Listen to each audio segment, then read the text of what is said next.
On this Industrial Talk, we are broadcasting from the 29th Annual SMRP Conference in St. Louis, and we are talking about making technology simple, frictionless, and available for the masses. Let's get going.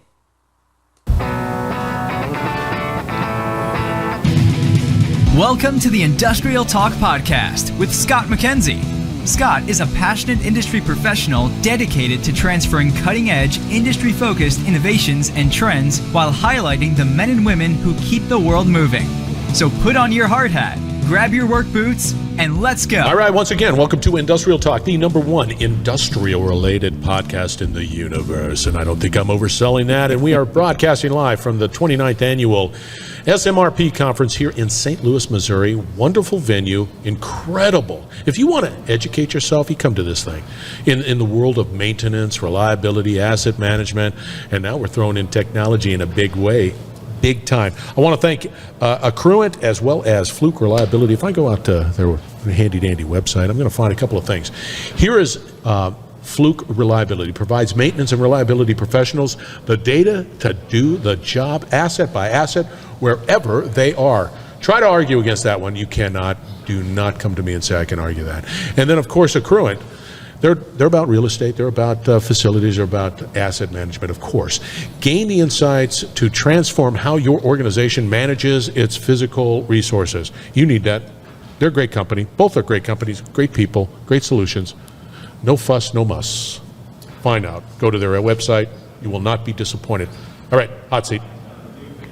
We've got Eric Simone. ClearBlade is the company. You're the founder, right? I am. You're the bigwig. Yeah. You know, I like to pretend. He's smarter than me, which is pretty much everybody. And we're going to talk a little bit about modernizing the infrastructure with intelligent assets, which is pretty doggone cool. But before we go down that road, because I'm going to geek out on that, give us a little background on who Eric is. Sure. So, again, founder, CEO of ClearBlade. We've been at this since 2007, so we're not a young company, but we're not old. And prior to launching ClearBlade to focus on intelligent assets and edge computing software and IoT stuff, right? I had a career at IBM, a couple stints at IBM. Did you know Michael? I did not know. Michael was probably in grade school when I started my career at IBM in the late 80s.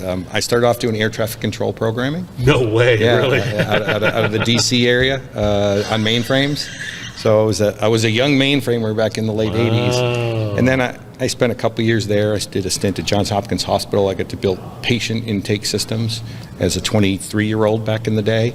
And then I rejoined IBM in the Chicago area and was an engineer and sales engineer on client server software. So I saw the transition from mainframe to PC. And then in '94, I decided to leave the corporate world and move to the Bay Area and do my first startup called Compete, which we sold to a public company called Proficient. Holy, Compete? Compete Incorporated, yep. You had that? Compete? Yeah, Compete Incorporated. Oh, that's great. Yeah. So it's now Proficient here in St. Louis. And very good, very good. That's what moved me from the Bay Area to Texas, and as of a week ago, I moved from Austin, Texas, back to my hometown of Libertyville, Illinois. Good move. You wanted to do that? Yeah, I did. A number of reasons. Family there. Sporting, and I wanted to put my kids into the same high school I graduated from, so they could get the true Breakfast Club experience many years later. Get that. Yeah. Oh, that's pretty doggone cool, man. Yeah. You're the first one.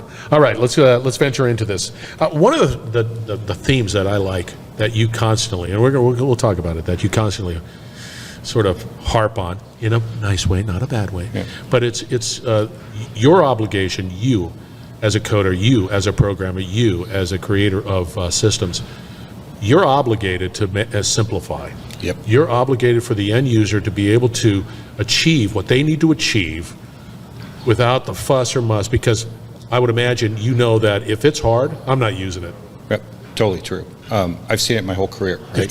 So I used to be a programmer, let's put it like that. If you call me a programmer, my engineers hear that, they'll laugh. But, I know enough to be dangerous. I know enough about what I've been through. going from mainframe to PCs to the cloud, Bay Area, craziness. And one thing that I've learned is we've got to make technology consumable by the masses. Yeah. And IoT specifically has been, it's such a buzzword and it's such a movement. It's real and it's really difficult. And we have got to put software in the hands of the professionals on the plant floor, maintainers on the railway, right, in the buildings. That's not intimidating. It just has to be intuitive to use, and they shouldn't have to learn anything about coding or any of this technology I'll give you an stuff. example. When I started this media thing, and I did it out as a result of trying to gain attention for my other company, I was concerned. I was nervous because I just, now I'm venturing into something that I really don't know. And then I was just surprised at how easy things were. And I recognized and realized that there are just companies, they recognize yours as saying, hey, for the masses, that's where the value lies. And so, and it is drag and drop, whatever. Yeah. You're not going to get yourself sideways. And It shifted too, in my mind, just a few years ago, actually just really 2 years ago, because as an engineer, as a computer scientist, right, a sacrilege to say you don't need to code, right? Right. To me, it's like, of course right. you can't do this without coding. And I was a proponent back in the day of these visual drag and drop builders, Power Builder, Visual Age was IBM's, and I built a whole business on that. And what I learned from leaving IBM and building that first business was this stuff was great when I was demoing it around Chicago, right, and selling it. But now that I have to use it at scale on these big projects, it doesn't work. Yeah. It really, and this is why you don't see these tools again. Right. And I actually see the industry making the same mistake for low code. So no code is a little bit different. It's not drag and drop and use these specialized tools. It's fill out a form and use, like if you were to buy something on Amazon, you enter your credit card information. Right. That's what no code means. It means I'm typing words to say things like, allow the farmer to say, turn on fan when temperature in greenhouse 16 is above. Right. Yeah, turn on, it's 75 degrees or whatever. And they're just typing that in. Right. Jeez. So it's natural language. Use the It is language that you're used to. natural language. That's pretty doggone cool. Now, you're going to touch upon a subject matter that I'm quite interested in, is because we have all this buzz out there about Industry 4.0 and digital journey and blah, blah, blah, blah. And one of the areas is just infrastructure. Yep. That is, it's like, that is a business that's been around forever, and it's just, we've got assets that are 70 years old. What do you think? And I don't have an answer of how you do that. Very carefully. Yeah.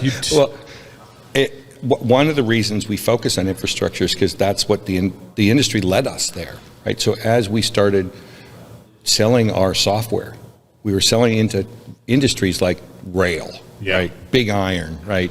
Into building facilities, into aerospace, into agriculture, right? And so when you start looking at the definition of infrastructure and critical infrastructure, it's things like energy, water, transportation, agriculture, right? So when I looked at those boxes, I'm like, okay, that's broad enough for our software. I mean, there's a lot of criticism sometimes you get for thinking broad and having that vision. You can't possibly attack all these industries at once. Well, what if the software is non-industry specific and customizable enough for any of these industries, and then you go work with the partners that know those industries, know those customers? That's our go-to-market strategy, and that's what we do. When you say that, you're going to work with these partners. Who are partners? Like, what do you mean by partners? So, great question.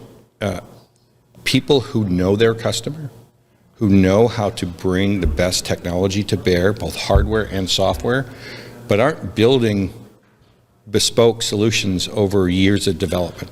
They're trusted advisors that know your manufacturing operation, or know your rail operations, or know your aerospace operations. So when they know about our company, ClearBlade, they say, look, we can combine ClearBlade software with these sort of sensors and gateways, and it can stream data into your ERP system, Right, your enterprise your system, enterprise systems. Right. And then we can give them results in a matter of weeks or a couple months by configuring software as opposed to building from the ground up. Great stuff. Don't get me wrong. Great stuff. I'm just my head is swimming because let's take utilities. Let's take the infrastructure of utilities. There's a lot of things happening there, and a lot of people are talking about it. And I think, to your point, I think there's a gap, and the gap is people that really know what the problem is and really leaning on that. There are just companies that are out there saying, yeah, we're going to be doing this and we're throwing it out there, but do you really understand what's going on? We don't. I'll tell you right now, I've got customers that their full picture of what they want to do doesn't really get revealed to us until later, but the partners know their plan and their mission. So we are a vendor of software, right? We shouldn't be in there directly selling anything. We should be working with a partner and to understand that bigger mission, right? If working with a utility specialist that understands what they need to do to modernize their existing infrastructure, and then applying the right software products and hardware products to that solution. We've got great examples. We can tell you all of the reasons why our edge compute, our IoT, our AI is fantastic. But without that specialist in the middle, we're going to struggle, because you've got to be able to identify what the business needs. And this is human, right? If you lose credibility, if you don't have that subject matter expert, whatever that individual that has the street cred that understands that business, and you come in and you go around that individual, yep. You're going to screw it up, Yep. and then all of a sudden, whatever strategic initiative that they want to do, it's just thrown. Yep. It's like, this is bull. Yep, you got it. And I'll tell you, our biggest challenge is people that make their money building things, paid by the hour. I'm not saying these companies are bad, but there's a lot of people out there building the same wheel over and over and over again. And they make a lot of money doing that. And there's internal fiefdoms in these companies where, look, it's really cool to go build an IoT system, because that's you're an engineer, you're a software engineer. This is what you're paid to do. But it's not the most efficient way to go about doing it. But that has been the point, especially with the infrastructure companies, right? They have these patchwork type of legacy systems that it's like, yeah, I got that one. Oh, I bought that one. They sold this, and they don't talk together. And then all of a sudden, you're trying to figure out what to do, yep. And that's it. It's just, and that's just one organization. And then over here, that has a different set of. Oh, so going back again in time, which I love to do. You go to the late '80s, right? And one thing I learned is these enterprise systems, they don't go away. These are major investments from these companies. They evolve, right? Yeah.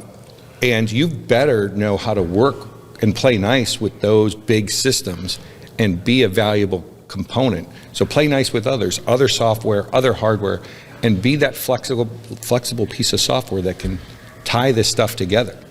Yeah. That's where it's at. Yep. That's where it's at. And if you have any of that strategic, let's just put it this way: the infrastructure, the world of infrastructure, has to do it, and there has to be some way of strategically transitioning. It's not going to happen overnight. Yep. It's going to happen. Well, who knows? Right. You're just going to have a lot of people. And I'll tell you, intelligent assets, right? That's a term that we use.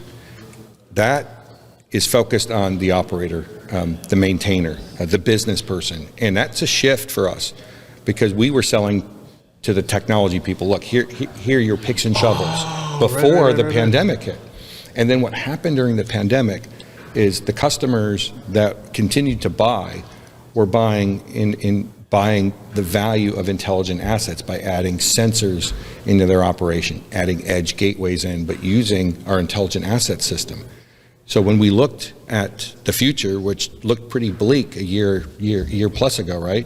We said, let's go double down on that and make our intelligent assets system better and really focus on the end user and not the IT department and the developer. Now, of course, we can't cut those people out, but we already built for them. So once we built this application over top of it to work with the people that run the machines, right, out in the field.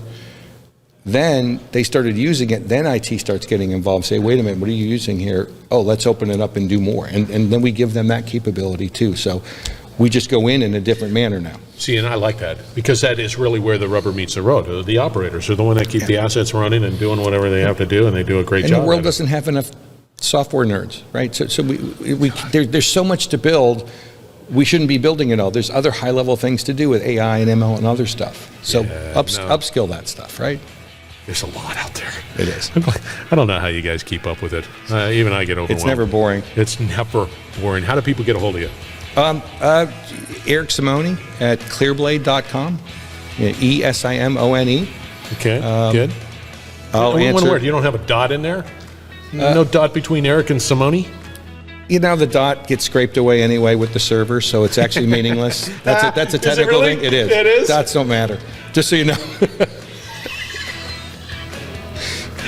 You can put as many dots as you want in there. I'm a better man now. Son of a gun, I didn't know that. Make a note of that, listeners. The dot doesn't matter. The dot doesn't matter. Put that on a bumper sticker. The dot doesn't matter. I love it. Wonderful. Thank you very much for being on Industrial Talk. By the way, you did a great job at the roundtable dealio at SMRP. Thanks. Well, I had a good moderator, Scott, so it was good. Oh, Love Fest, right here. All right, listeners, don't worry. We're going to wrap it up on the other side. After the break, we're going to just make sure that you get the right information about Eric, and if you need to get a hold of him, kind of get on. You're not going to be disappointed. I'm just telling you right now, you're not going to be disappointed. And throw as many dots as you want in there. Yeah, because the server doesn't care, or whatever, it doesn't care. Dot person. All right, stay tuned. We'll be right back. You're listening to the Industrial Talk Podcast Network.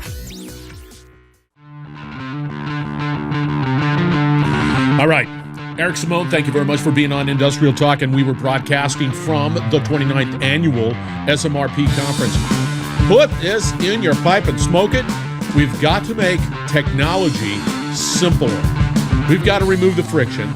We've got to make it available to the masses and put it in the hands of the operators, and that is a must. If we are to succeed in this digital transformation world that we are venturing into, we can't put any roadblocks in the way. That's Eric Simone. Reach out to him, LinkedIn. Also, thank you to Accruent as well as Fluke Reliability for your sponsorship.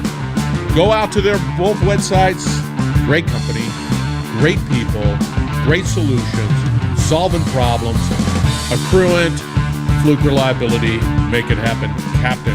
All right, be bold, be brave, dare greatly. Hang out with people like Eric.